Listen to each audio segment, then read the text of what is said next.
Coffee, pre-workout, energy drinks, and caffeinated pills all contain high levels of caffeine and are used by athletes as supplements to create a competitive edge. Just as any other drug, caffeine is addictive in its nature.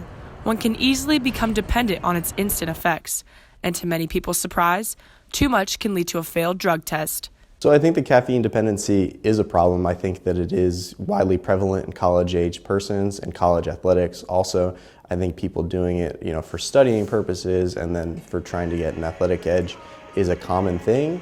I think the thing that we worry about the most is kind of the method at which they're consuming caffeine. The average college student consumes caffeine in order to stay awake, perform in their studies, and if they've become dependent, to avoid the harsh effects that follow with its absence. Student athletes consume caffeine for those same reasons, and then some. Athletes use hefty amounts of caffeine in order to strengthen their performance, but just how much is too much and could even jeopardize their eligibility.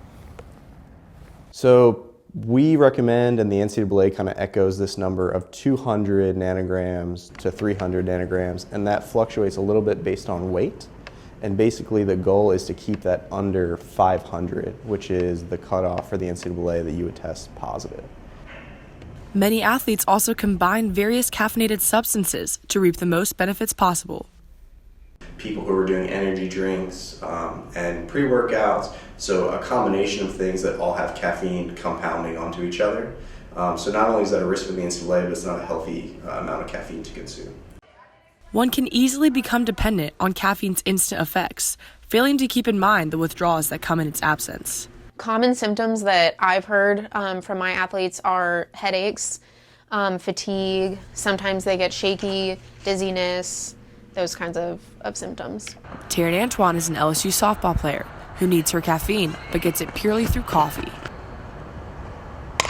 Definitely, I find myself in a more dependent state on it. I at least have to have at least my 2 cups a day. The caffeine problem lies within energy drinks, but there are many natural alternatives. It's like coffee, tea, or chocolate. It's not as bad, but the real issue is when it's coming from any sort of supplement, particularly energy drinks. For Tiger TV, this is Kit Hanley.